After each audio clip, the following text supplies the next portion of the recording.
Hello, everyone. My name is Julianne Meyer, and I am the host of Own Your Wellness. And I'm excited to be here today. I mean, I'm always excited to do a show, but I've been waiting to have this conversation with this young lady for, maybe 2 months now. It's been a while. It's been a long time coming, but it's finally here. And I am so excited to introduce her. Her name is Snigdha Nandipati. Let's bring her on. Hello. How are you? Hi, thank you so much for having me on. It's really good to be here today. I am Glad we so finally get where we're going.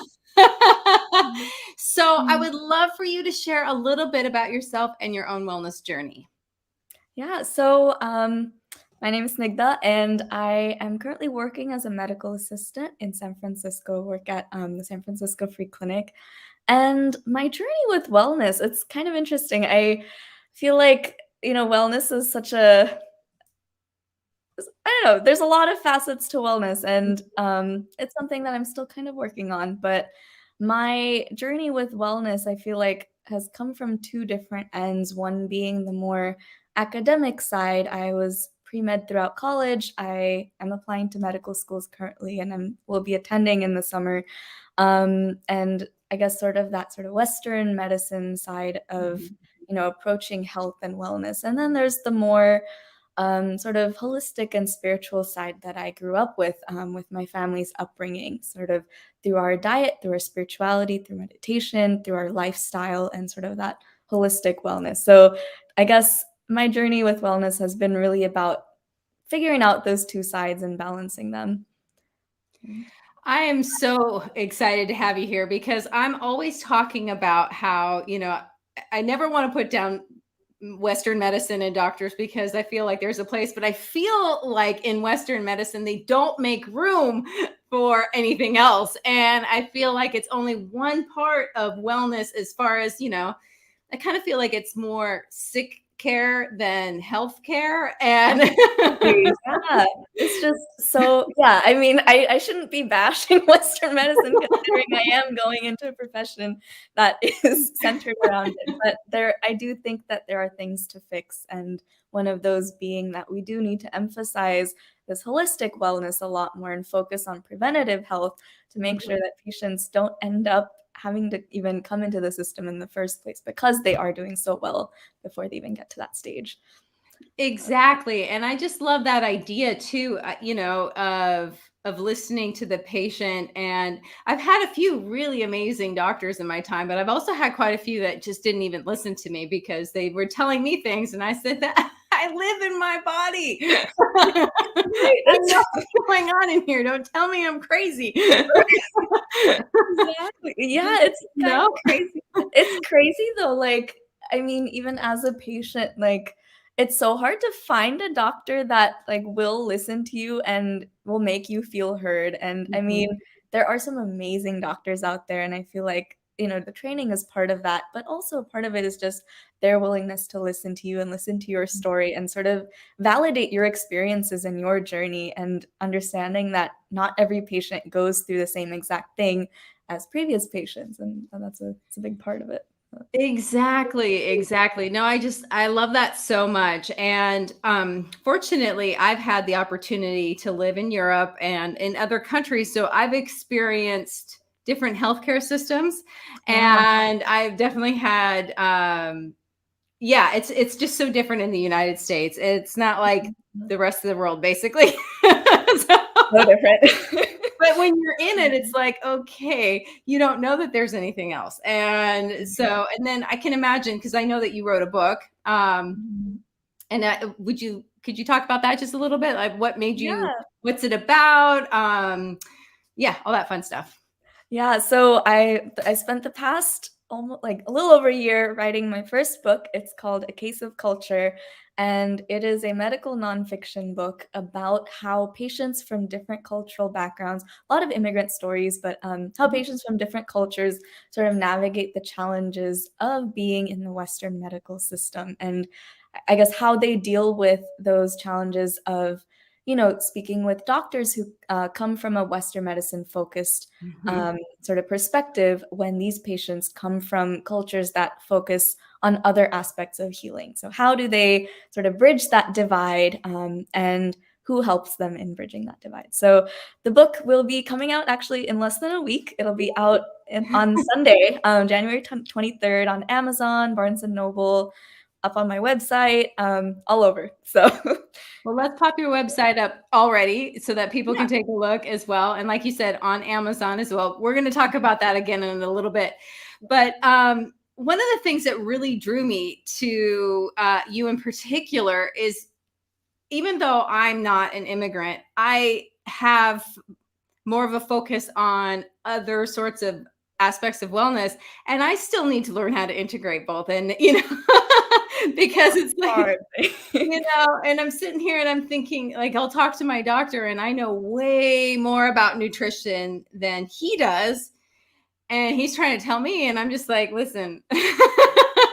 Two different worlds, and like yeah, it's so hard to like, just the communication gap, right? Exactly. So I mean, what do you think some of the issues are? Because I know that, or not what are the issues, but how are some ways that people can maybe make themselves heard? I know that, it's different depending on the doctor and the situation, but there's got to be some sort of way that maybe you can sort of, I mean, do you even talk to your doctor about what you're doing, or do you just do your stuff on your own? What would you suggest? Well, it's definitely interesting. I feel like I've heard a lot of stories from, well, one being my family, Mhm. a few from friends, a few from book interviews that I've done while doing research for this project. But I've sort of heard all sorts of things. Like some people will just like nod yes to the doctor. The doctor will be telling them something like, "Oh, take this antibiotic like every day for the next 2 weeks, and then meet me back for a follow-up appointment." They're just like, "Okay." And then they go home and then they don't follow the directions. Or there will be others who will, try and have a debate with the doctor, being like, "Oh, well, I read this online. Like, what do you think about this medication? Or do you think insulin is really important? I feel like I should be taking this medication instead. What do you think?" And I mean, I feel like the answer sort of lies in the middle ground somewhere. I mean, Mhm. you don't like, ultimately the patient doctor relationship is to be one of trust and open communication, right? And Mhm. the two of those things really feed off of one another. And in the first example, you have an extreme of where the doctor is sort of being this, paternalistic figure, being like, "Oh, I know more than you, and I'm telling you what to Mhm. do, and you have to follow this." And that just leaves the patient feeling so left out and like unheard. Mhm. Um, and on the other extreme, you have this, this patient who, is not necessarily respecting the knowledge base that the doctor comes from and is sort of pushing back on every single thing. And in some cultures, that is seen as not okay. And in other Yeah. cultures, it's more welcome. So also there's a culture dependent context there. But yeah, I think the sweet spot is somewhere in the middle. And it I think it takes a lot of tries to sort of get to that point, and a lot of um, trust to be built with your doctor. Sometimes that's facilitated with family members or with other staff who work in the healthcare setting that you're able to relate to, that can sort of help build that relationship. It takes time for sure. But. It does. So I guess I think a lot of people need permission to, I'm not going to say doctor shop because that's not exactly what I mean, but I just mean finding somebody that they can have this relationship with, because Right. ultimately this is the vessel, that, like, for me, I live in here, Right, this is this is my this you home. only get one per life, right? After that is Exactly. done. Yeah. And and I want to make sure that, I'm doing, what I can.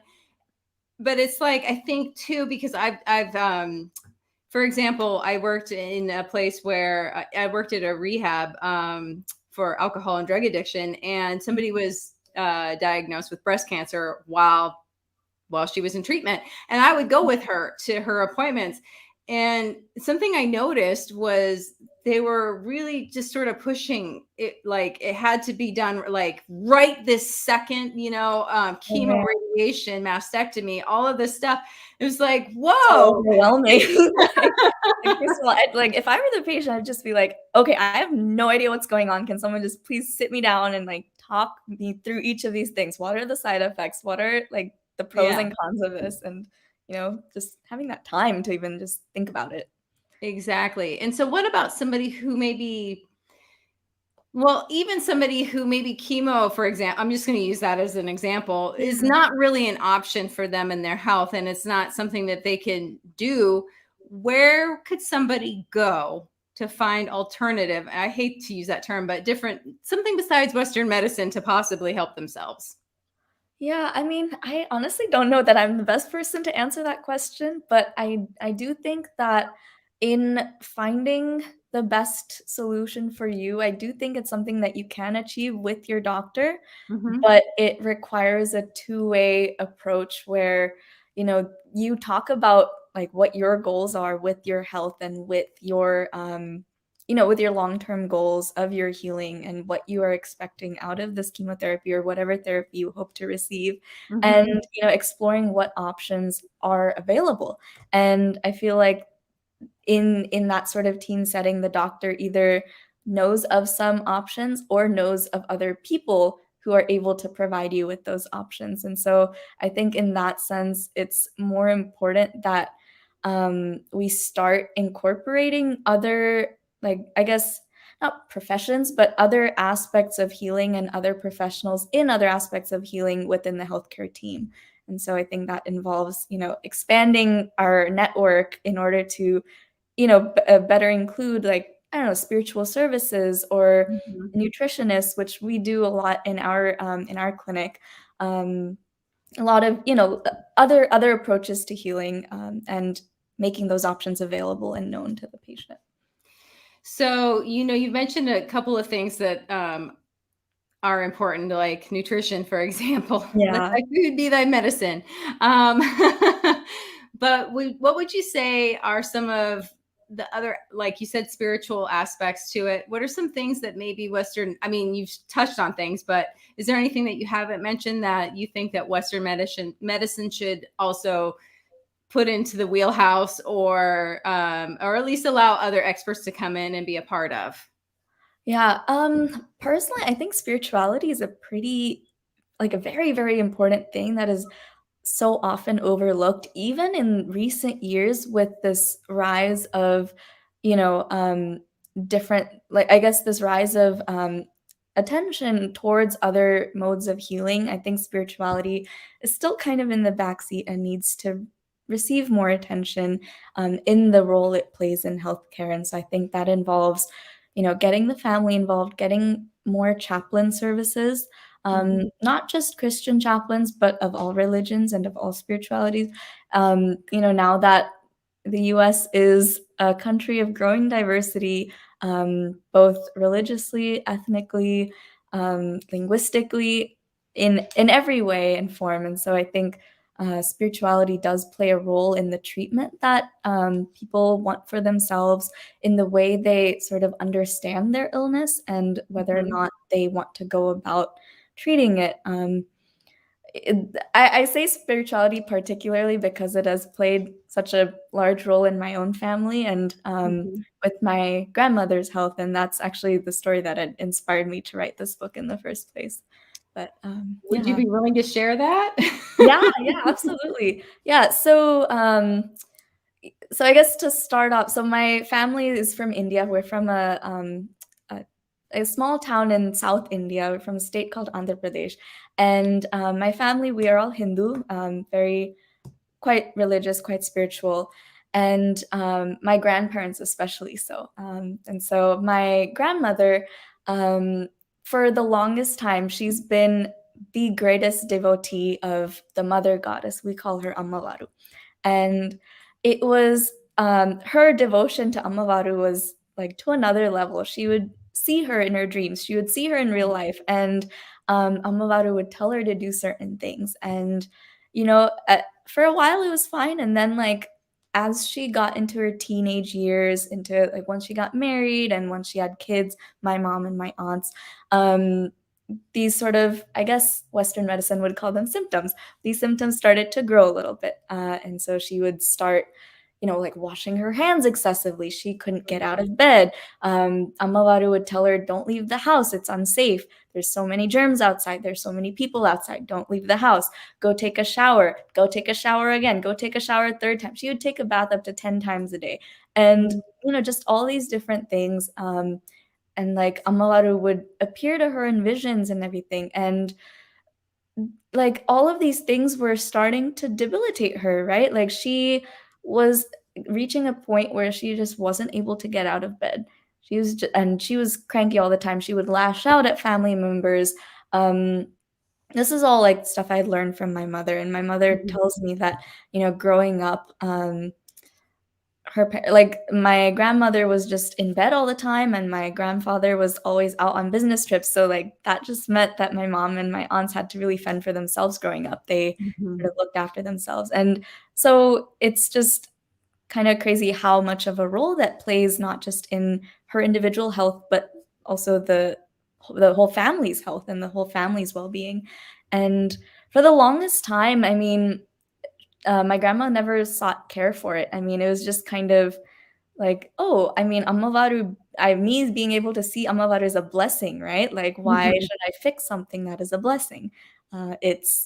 She's probably visiting me for a reason. I don't see any reason why I have to fix this. But it wasn't until many, many, many years later that a family friend had suggested her seeing a psychiatrist for these things, because it was getting to the point where she was unable to do anything, and it wasn't a physical problem, it was a mental problem, right? And so up till then she just did not try to resolve it. She had done like certain rituals and everything, but didn't really work. And so upon this suggestion of a family friend, she went to go see a psychiatrist. And this psychiatrist was actually a distant relative of ours, like from my dad's side. Small world, right? But the psychiatrist was not only fluent in the same language, he's from like the same family, sort of like distant relatives, right? And so he understands our family's way of life. He understands our culture. He understands our attachment to God. He understands our religion, our spirituality, all of these things that make up health, particularly in psychiatry, right? Because mental health and spirituality are so intertwined. And when he spoke to my grandmother explained, like, I don't want to start medication because I don't want to lose the relationship I have with Amavaru. I don't want to lose my relationship with God. And what the psychiatrist said was, you don't have to. Like, this treatment that this treatment that we're going to explore isn't going to sever your ties with her. It's just going to give you the mental energy that you need in order to make the most of your devotion to her. And so it's going to help you find that balance you need between your spirituality and your mental health. It's that balance between her cultural beliefs and her health needs. And so he prescribed her with a low dose of sertraline, one of the antidepressant medications, and her symptoms like cleared up. It was honestly crazy. It was life-changing. She started this medication, I think after I was born, I think a few years after my younger brother was born. And it's honestly crazy. She is like a new woman. Like the past 10, 15 years, she just has so much energy now. Like she is up before anyone else. Like you wouldn't have even thought she would be, sleeping 12 hours a day, like 12 hours in the morning, 12 hours a night. Like in the past, it's just completely crazy. She has so much energy now, and she's still just as devotional. She still has that same relationship, but she's able to make the most of it because of that relationship of trust that her doctor was able to build with her. And all that being said, I think just goes to show how important but often neglected spirituality can be in terms of health and wellness. And I think what Western medicine needs to do is take that part into account when working to heal these patients. And I'm so glad that you mentioned that. And the thing that I really want to touch on that just keeps popping into my head is it's not either or.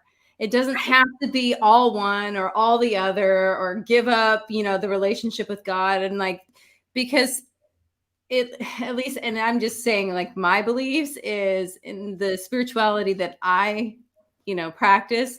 Science is part of that.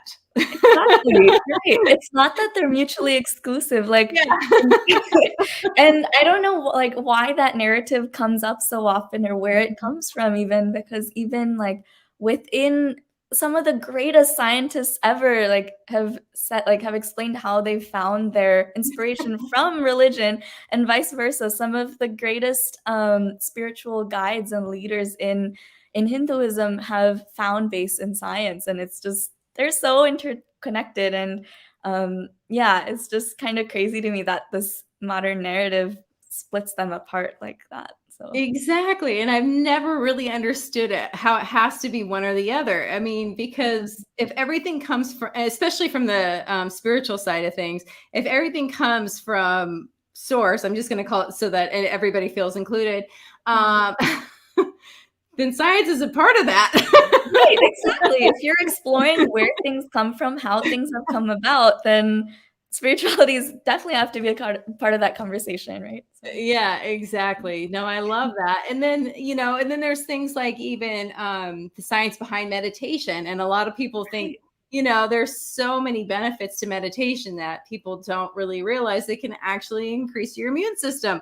Yeah, There's things so yeah, it's I love these ideas that it's just funny to me how in the United States that's considered alternative, and we're like one of the right. newest It's countries not that alternative. It's not like you're not alternating one for the other. It's not mutually exclusive. It's exactly, yeah, exactly. it's like I guess this new term of complementary is coming about. I do like that a little bit better because it's this idea that they both complement each other, right? Like, Exactly. so Yeah, I haven't really heard that too much, so I'm glad to mhm, hear that that's like becoming a thing because yeah, yeah, why not? Why not incorporate anything? And as a doctor, I would think that, you have this goal to help people, this goal to make them well, right. help them become well. So wouldn't you want to use anything that Any and would every work? method, right, exactly. Yeah, yeah, I Anything. just I feel like a lot of doctors just don't know, and so they can't necessarily help you with those types of options because it's not in their Mhm. wheelhouse, and there's nothing wrong with that. It's just not something The that you're extent of familiar the with. training, I mean, there's Yeah, already so much to learn, so I don't blame 'em. Right. exactly. I mean, how many years is medical school?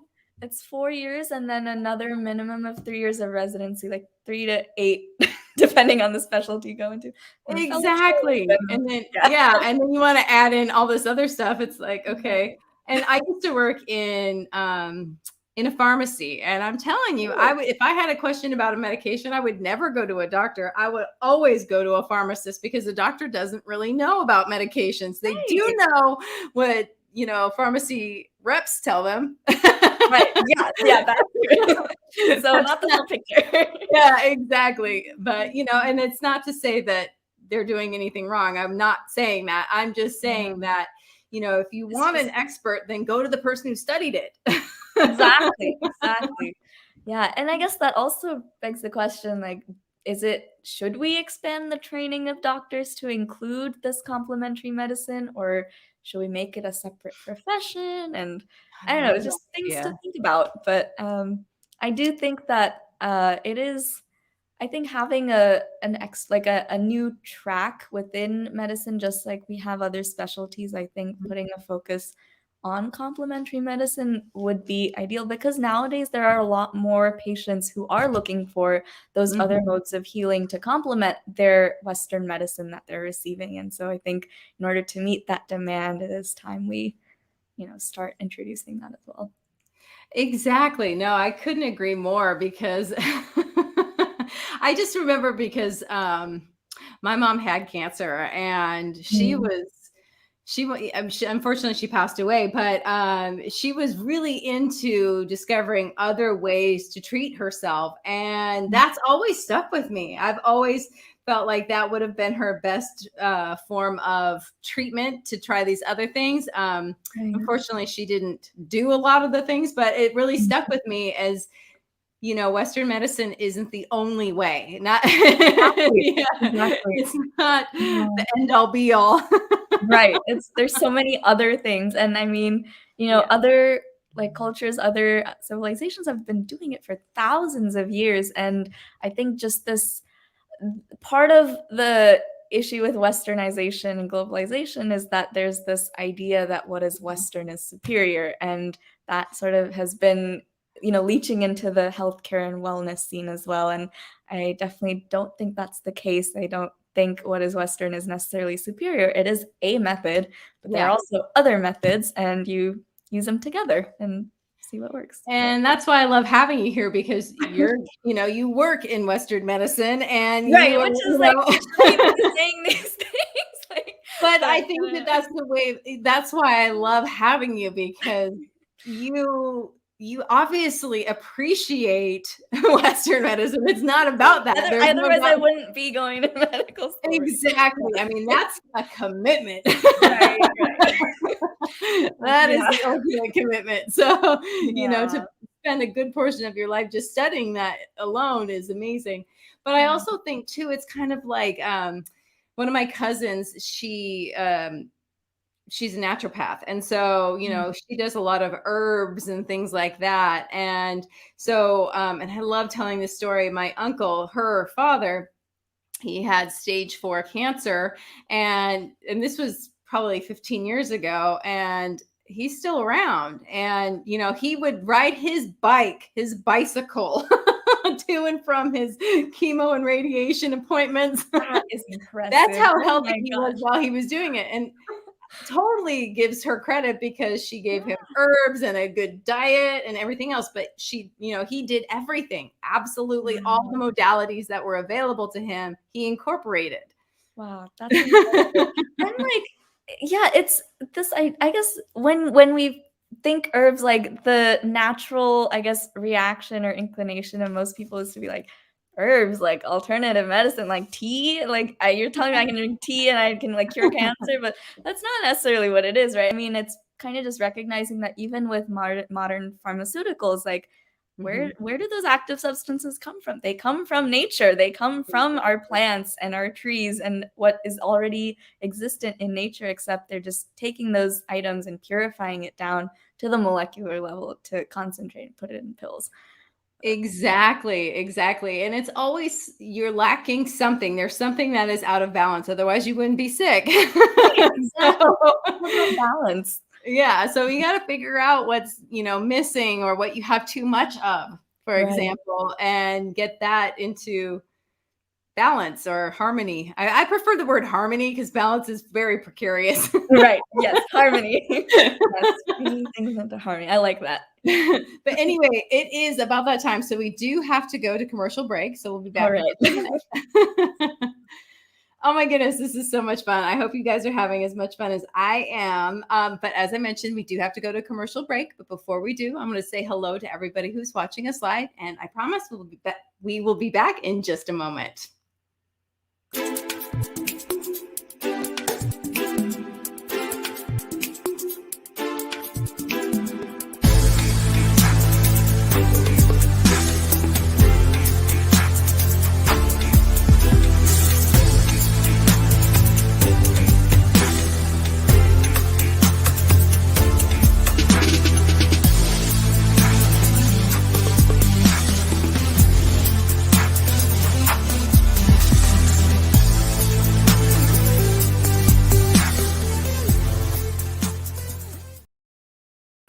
Are you someone who is struggling to move forward because you suffered a loss? Maybe you're even finding it difficult to complete the most basic tasks. Are you looking for a way to start enjoying life again without feeling guilty or the resistance to do so? Spiritual life coach Sarah Stockham saw a need for people who haven't learned how to grieve without putting their entire lives on pause. And so she created a program that solves this issue called Choosing Life Right Now. This program is simple, and you can do it on your own. If you are ready to learn how to feel your grief while still being able to smile, to honor the sacredness of what took place as a loss, and yet still continue to live with joy, and if you'd like to take care of your whole being with grace and love, then I'd like to invite you to experience her new program called Choosing Life Right Now. Sarah is currently offering her program for the promotional price of $77, but it won't stay at this price for long. To learn more, check out her website. The address is on the screen.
Now, you can vibrationally align your aura.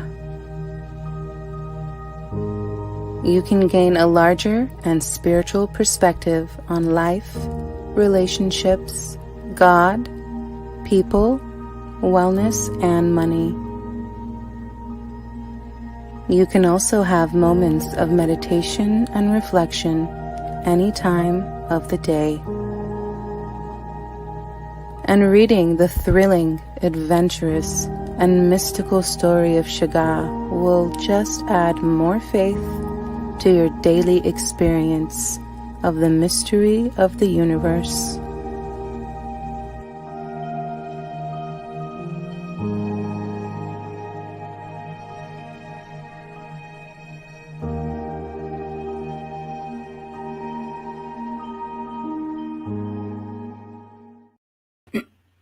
Welcome back, everyone. I almost coughed right then. Live! For those of you who are just joining us now, our special guest today is Snigdha Nandipati. Let's bring her back on. Hello. Hello again. Hello. I'm just like, oops. Mid-cough, that happens. It's been a while since I've played that commercial. So anyway, so funny. But we were talking about your book earlier, and I really want to make sure that it's coming out in less than a week, right? Less than a week, next Sunday. And they can go to your website, and they can go also on Amazon, correct? Mm-hmm. But what else can they find on your website? On my website, I have a page of previous podcast appearances I've done. So if you want to learn more about the stories I talk in the book or just my family's experiences, check out my website. You can find more of my stories there. I love that. And then also, I know that people can find you on Instagram and Facebook. I want to make sure. And same sort of, I was briefly on your Instagram the other day, but I would love for you to share a little bit about what people can find.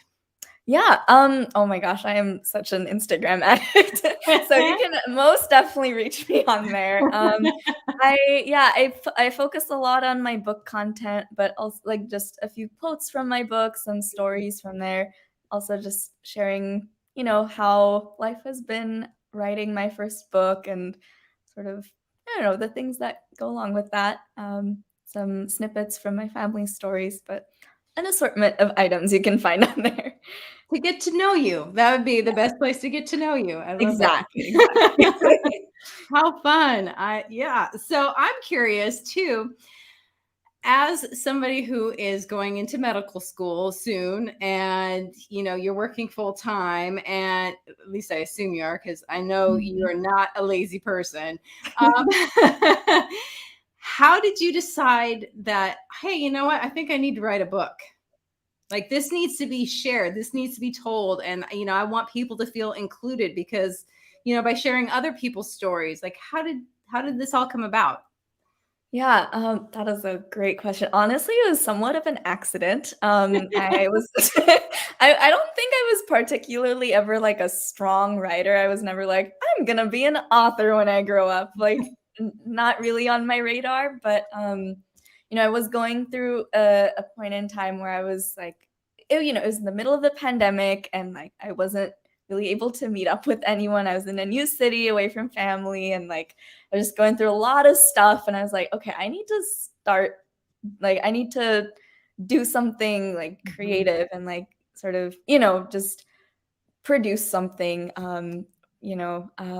and like at that point I was like, I had been working at my clinic for some time, and like I really gotten to know some of the patients that we work with. A lot of the patients we see are from immigrant backgrounds, from different cultures, from different countries around the world.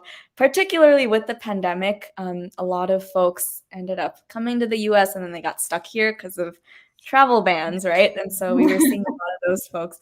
But anyways, I think just working at clinic, speaking to these patients and like thinking about my own family stories sort of got me in this mindset of like, oh, this is actually kind of a cool topic. I mean, I'd want to explore this a bit more. So I started out writing a few articles about the things I had seen, and I gave a TED Talk. And around that time, I learned that one of my friends was enrolled in this book writing course through Georgetown.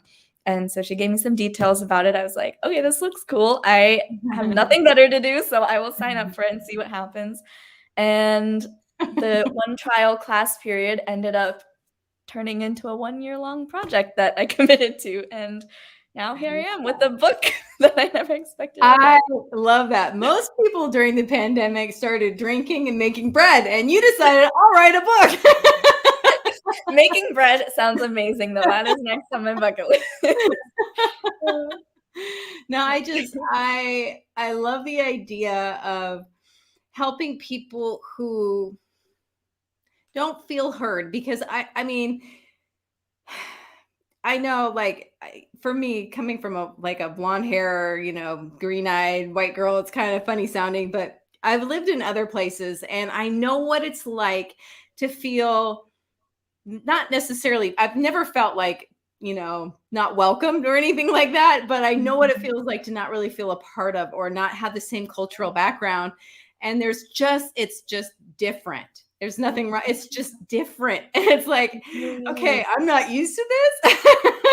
It's like, it's a thing that we so often take for granted, but it plays such an important role in like the group dynamics and how you feel and just how everything moves forward. Is just such an important but overlooked part. It really is. And, I just, especially because like you said before about with, in the United States, it's almost considered like superior, the Western medicine. And, it is. And it's like, our way is we're number one. We're, America's number one. And like, yeah, no, like that attitude. Plus also, I think just where the money is, right? I mean, big pharma, big power, big money. And that's just like where our mind goes to being like, oh, that must be better than anything else. Yeah. Well, and like you said, it is where the money is. And there's this fascinating thing. And I don't know if you know this, because I know a bit about marketing, and I learned this a long time ago, and it's absolutely fascinating to me, is that Santa Claus used to be known as wearing a green suit. But then Coca-Cola decided to use Santa Claus in their ads. So they changed him into a red suit because Coca-Cola is red. And that's how powerful marketing is that now Santa is known as wearing a red suit when he originally wore a green one. I had no idea he ever wore a green suit. Oh my gosh. And that's all because of Coca-Cola.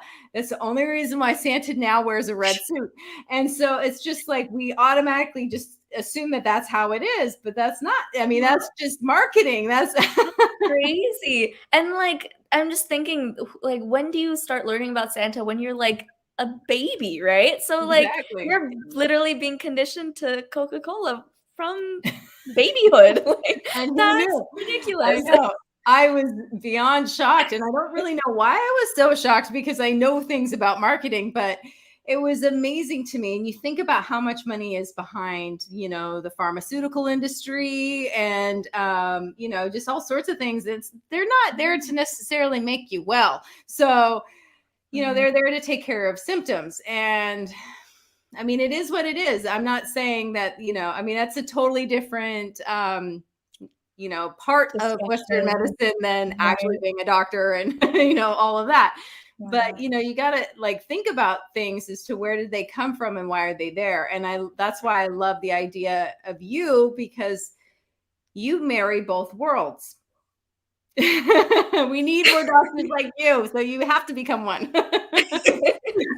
No, that is my, I guess, like, that is my goal in becoming a doctor. I do want to sort of help bridge that Western medicine side with this more often forgotten cultural side of healing, and I hope that we will get more people into the medical field that will do the same. Yeah, absolutely. And that's the thing that's so funny to me too is, like I mentioned before, this country has not been around for that long. And so all of these other, ways of dealing with wellness have been around so much longer. So why aren't we paying attention to and learning from? Why are we completely ignoring that aspect of wellness, that because, I mean, other countries, like I said, they've been around longer than we have. So yeah, it's like you would think that we would be the ones learning from them, and yet here, like in India, it's so crazy how quickly Westernization has just literally uprooted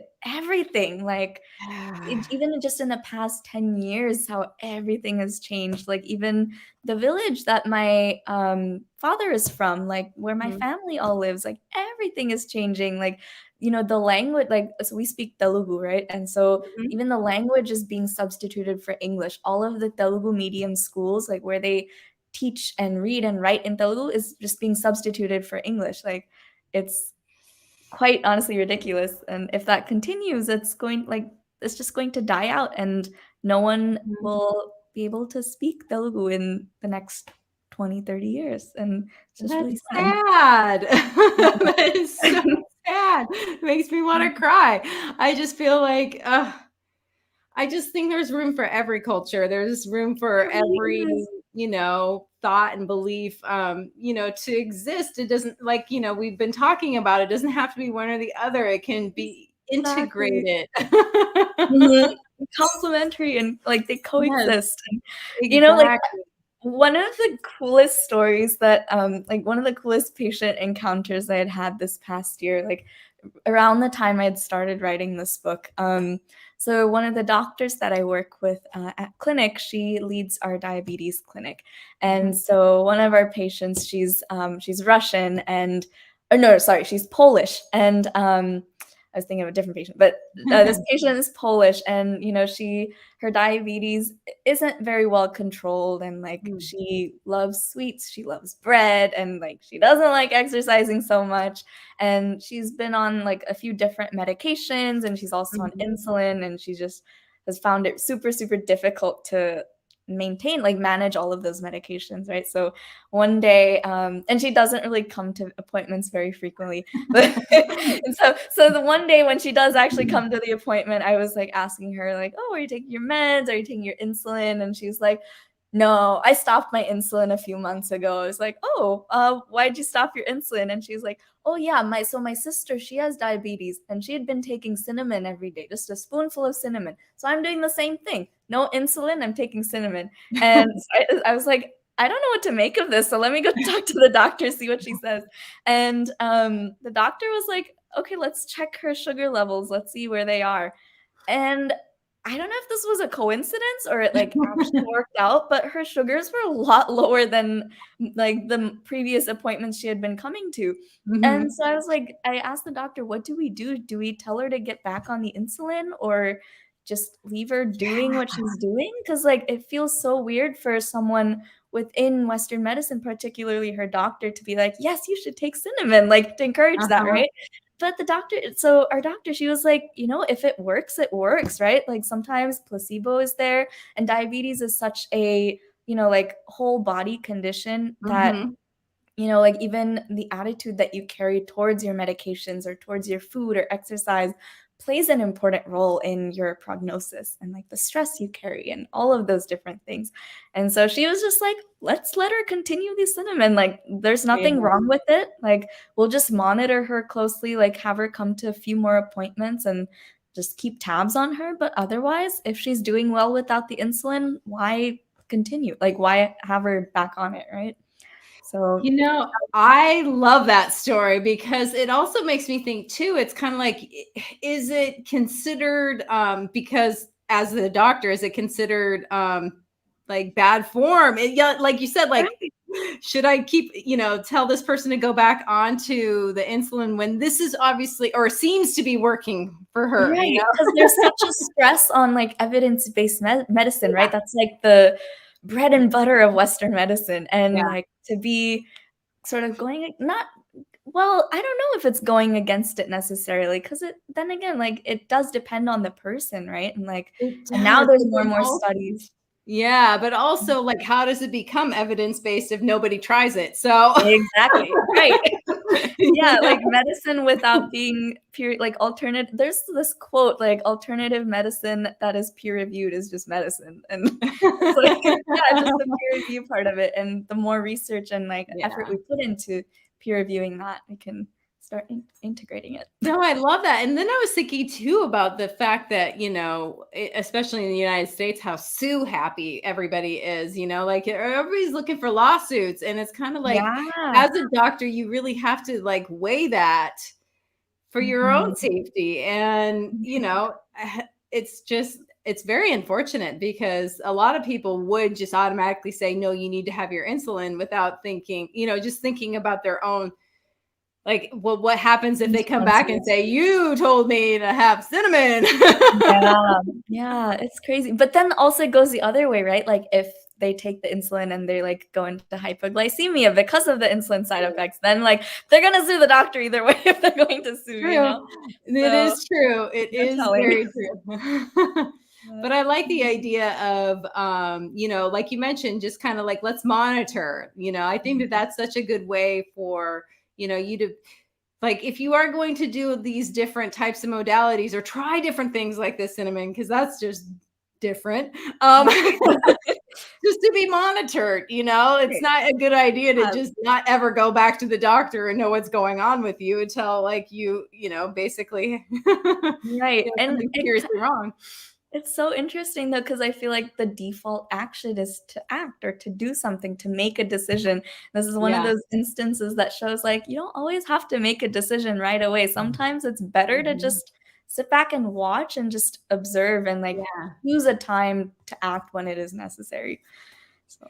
Yes, exactly. And, I'd mentioned that earlier too, with that client of ours that, they just wanted her to, right away do all of this stuff. And it was like, maybe that's not the, she should figure out what she wants to do, because all of those actions, yes, they've been known to help, but also they're very invasive. They are.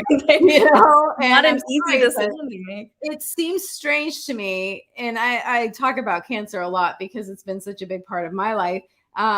In more ways than just my mom, but it seems strange to me. And I'm not saying that, and I'm going to preface this, I'm not telling anybody not to do, radiation or chemo. I'm not saying that. I'm just saying it seems weird to me that in order to heal yourself, you have to put a poison inside of your body. It's just so counterintuitive. Like even all these oncologists who have spent their lives training in this area of medicine, like even they acknowledge it, right? Like to heal, like to keep yourself from dying, you have to essentially take something that kills you from the inside. And exactly, and it doesn't make sense to me. But then again, I'm not an oncologist, so it's I'm not. It must be like really hard shots to call as a doctor in charge of that. I would think so. Yeah, I just as somebody who would love to just see everything be complementary, as you say. I want to give a lot of credit to doctors because it seems like doctors are in such a rough spot. There's so many other factors that have to be thought about too, or knowing full well that something might work really well, but their insurance doesn't cover it. Right. That's the whole insurance debacle too. Right? It's like on the one hand, we like see doctors as having all this knowledge and power to act, but in our system, they don't really have much power to act. On the one side, there's this big pharma. The other side, there's all these insurance companies. Yeah, exactly.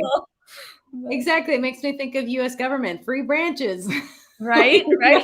Like they're all intertwined. It is not like Right. a king of all kings and then everything else. No, it's all dependent on everything else. And it's kind of crazy. It is kind of Yeah. crazy when you think about it. For somebody who actually no, what I'd love to ask is, how did you find the people to share stories with in your book? Yeah, oh, like the different podcasts. Yeah. So actually kind of the same way I'd found you. I logged on to Matchmaker, which is this podcast matching website. They match Mhm. podcast hosts with potential guests, and so I did a little bit of searching. I found you and a few other folks who have podcasts in this sort of sphere of wellness and health, and so that's where I've gotten started. I love that because I think that, Mhm. what you've touched upon is something that a lot of people wouldn't even think about as being a possible issue.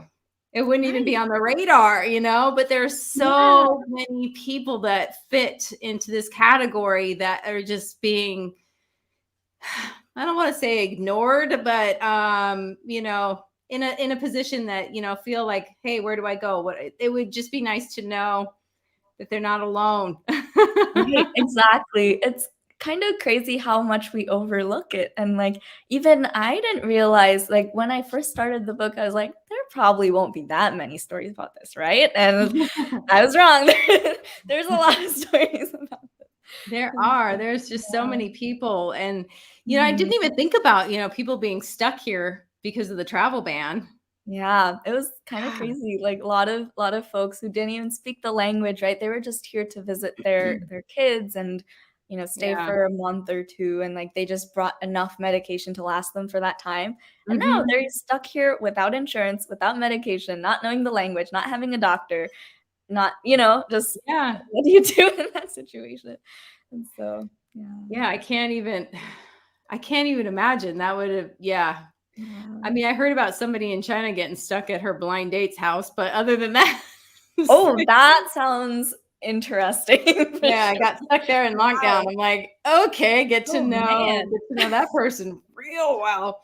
Yeah. Um, Oh, that's and you funny. said that you did a TED Talk. So can We did. people find that through your website as well? Yes, it's listed in, one of the pages, like, on the same page as, all my speaking stuff. Yeah, snigdhanandipati.com/speaking. You'll find link to my TED Talk there, and in the TED Talk, I also kinda talk about this sort of similar thing of how, it's called, what scientists and grandmas can learn from each other, and Ooh. yeah, so just kinda like how like what the scientific community has to learn from these ancient cultural practices and what Mhm. these cultural communities have to learn from our, modern science techniques and from our doctors, so I really love that. That title alone got me hooked. well, check it out, it is up and, about, so I know, I love that. I love that so much. So I mean, I know that this one's just coming out now, but do you think that there's another book in your future? I would like to think so. I don't know that it'll be in the near future just since a med school will A be lot. starting and I'm Yeah. like, how's that gonna work out time-wise?" But hopefully in the next few years, I do want to write a book about spirituality in medicine Mhm. specifically, particularly within psychiatry. So, like, like with Oliver Sacks and like all of his books with psychiatry and neurology, and like he does different case studies, and like each chapter is a different story of a patient. It would be cool to do something like that, but with spirituality and medicine. But I don't know, Mhm. just a thought I have. No, I love that. I love that idea because there's so much that we don't even know. So, Right. spirituality is kind of the unknown as well. So why couldn't, it's Yeah, just because we can't prove something scientifically necessarily yet doesn't mean it doesn't exist. So, exactly. Yeah. So so that'd be we got about a minute left. Ooh. Is there any last thoughts that you'd like to share with the audience? Um, I guess, yeah, I guess the biggest thing being like I guess the point of my book and the point of this talk and everything is to help people feel that they're not alone in, sort of going through this, going to this Western medicine thing and not, like feeling like you aren't heard in your cultural beliefs and your spiritual beliefs, and seeing how that ties into the medicine that you are receiving and seeking. So just want you guys to know that you are not alone. There, there are so many people going through the same thing, and it is a completely valid thing that you are going through, and I want to recognize that. Oh, I love that so much. Well, that is all the time that we have. So I just want to say thank you so much for joining us today. I have absolutely adored the conversation. So thank you. Thank you so much. All right, everyone. That is all the time that we have for today. We will be back on Thursday. Enjoy your night.